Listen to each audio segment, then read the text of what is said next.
欢迎来到巴巴娱乐呀频道，请订阅频道，所以大家不要错过当天最热门的新闻。我们今天的时事通讯包括以下内容：诚意直播被断章取义，网络时代的真相困局。你一定也在短视频平台刷到过这样的标题：诚意怒斥观众，别浪费你的会员了。短短15秒的视频里，演员严肃的表情配上字幕，瞬间点燃了网友的怒火。但当完整直播视频浮出水面，这场闹剧却让我们不得不思考，在碎片化传播的时代，我们距离真相到底有多远？断章取义的传播陷阱。9月17日那场90分钟的直播，诚意实际上说了什么？完整视频显示，他开场就强调观剧习惯因人而异，7次提到观众是我的老师，全程保持谦逊姿态。那个引发争议的洗菜刷牙别看了的建议，前因是他担心观众错过剧情细节，而非对观看方式的指责。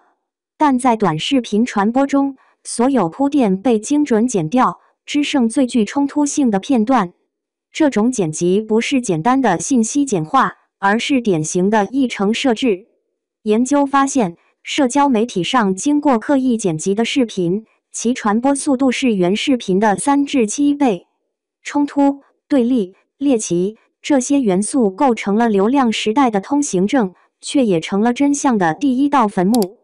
流量博弈下的明星困境。诚意事件折射出明星在社交媒体时代的生存困境。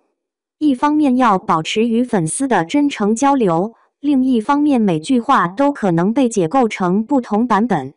数据显示，演艺圈类似断章取义事件同比增长42%，平均每起事件会带来72小时的舆论风暴。更值得玩味的是商业逻辑。当诚意别浪费你的会员了登上热搜，相关平台的会员开通量反而激增17%。这揭示了一个吊诡现象：负面话题也能转化为商业价值，平台、营销号，甚至竞争对手都可能成为这场博弈的既得利益者。我们该如何找回完整的真相？面对碎片化信息，我们可以采取3个行动。首先，养成追溯信源的习惯。短视频平台78%的热点都存在信息缺失。其次，建立等待真相的耐心。网络事件的完整图景平均需要36小时才会显现。最后，保持独立思考，不被情绪化的标题带偏节奏。诚意在直播中说观众是我的老师，这句话被剪掉了。而当真相最终水落石出，我们是否也该成为彼此的老师？在这个信息超载的时代，保持清醒或许是对抗谣言最有力的武器。下一次看到劲爆短视频时，不妨多问一句：这个故事的另一半在哪里？诚意直播被断章取义，网络时代的真相困局。在这个信息爆炸的时代，你是否也曾被短视频平台上的标题党骗过？诚意怒斥观众，别浪费你的会员了。就是这样一句短短的文案，加上一段15秒的剪辑视频，瞬间点燃了舆论场。演员诚意在镜头前的严肃表情，配合洗菜刷牙别看了的字幕，被理解为对观众的傲慢和指责。评论区里，质问声、批评声层层叠叠，仿佛一场全民公审。然而，当完整的90分钟直播视频浮出水面时，真相却显得讽刺。诚意不仅没有居高临下，反而7次强调观众是我的老师，全程态度谦逊。那句被挑出来的别浪费会员，原意是提醒观众如果分心就可能错过细节。可惜，这样的解释在碎片化传播里几乎没有生存空间。这场闹剧折射出当下一个更深层次的问题：在短视频主导的舆论环境里，我们离真相到底有多远？断章取义的传播陷阱。回到9月17日那场直播，诚意花了近1个半小时与观众互动，耐心解答剧情疑问，甚至反复鞠躬致谢。最初的语境是善意的，希望大家能完整感受作品。观剧方式当然随个人习惯，但如果你一边做家务一边看，可能会遗漏一些细节。然而，到了剪辑号和二次传播者手里，这层关切被完全抹掉，只留下最刺激眼球的冲突性片段。于是，演员教观众怎么花钱的叙事被迅速定格。这种操作并非偶然，而是典型的议程设置。在社交媒体的传播逻辑里，冲突、对立、猎奇是最具扩散力的元素。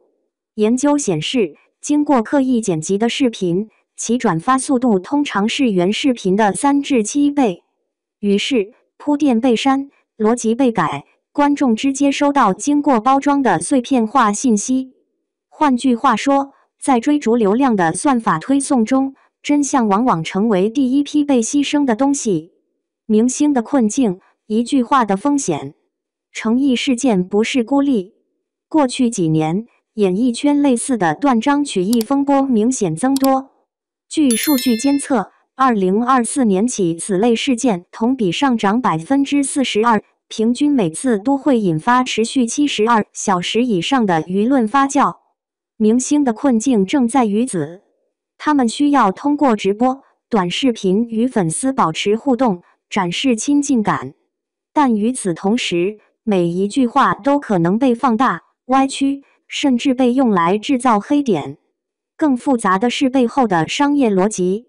诚意这次事件登上热搜后，相关平台的会员开通量居然激增17%。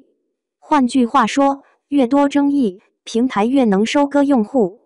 负面话题并不必然导致损失，反而能反向转化为商业价值。因此，这是一场多方博弈。平台追求话题度与订阅量，营销号靠流量变现，甚至竞争对手也可能借机推波助澜。而明星本人却常常沦为被消费的对象。这正是诚意事件的吊诡之处，看似演员得罪观众，实际上真正获利的是流量链条中的其他参与者。观众与媒体，我们如何掉进陷阱？问题在于，为什么断章取义如此奏效？首先，这是注意力稀缺时代的必然产物。短视频的主流时长在15至60秒，用户习惯了快速浏览与情绪化消费。长视频和完整语境需要投入，但碎片和情绪却能立即刺激感官。其次，人性中的猎奇心理和群体情绪也在推波助澜。当一段视频被标注为明星发火傲慢无礼，观众的愤怒与好奇心会迅速被调动起来。点赞、转发、评论构成了所谓的舆论雪崩。第三，媒体和自媒体的参与让舆情进一步放大。在热点的前24小时，网有大量账号跟风二次创作，标题越来越极端，语境越来越模糊。到最后，即便真相澄清，观众的第一印象也难以完全逆转。诚意说过观众是我的老师，但这句核心表达几乎没有被传播出去。信息筛选的机制让观众直接收到了半真半假的叙事。如何找回完整的真相？面对这样的困局，我们作为信息接收者能做什么？追溯信源，不被碎片化剪辑牵着走，学会寻找原视频、完整采访。数据显示，短视频平台78%的热点内容都存在信息缺失或断章取义。保持耐心，网络事件的全貌往往需要时间才能拼凑出来。调查发现，平均需要36小时，舆情才会出现补充信息或反转。在真相完全浮现前，急于下结论只会被利用。独立思考，情绪化标题是算法的诱饵，真正的防御机制是质疑和思考。这个故事的另一半在哪里？当你多问一句，就已经比大多数跟风评论的人更接近真相。媒体的责任，当然，个体努力有限，更重要的是媒体与平台的责任。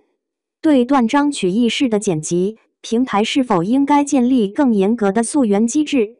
媒体是否能在传播之前核实上下文？这些问题亟待回答。在信息洪流中做彼此的老师，诚意事件让我们再次看到，在算法和流量逻辑主导的舆论场里，真相并不自动呈现，而往往需要被主动寻找。观众是我的老师，诚意在直播中说的这句话被剪掉了。但如果换个角度思考，也许我们每个人都应该成为彼此的老师，提醒、质疑、思考，而不是被动接受被加工过的碎片。在信息超载的今天，保持清醒的头脑，也许是对抗谣言最有力的武器。下一次当我们刷到一个劲爆短视频时，不妨多问自己一句：这背后是否还有另一半故事没有被讲述？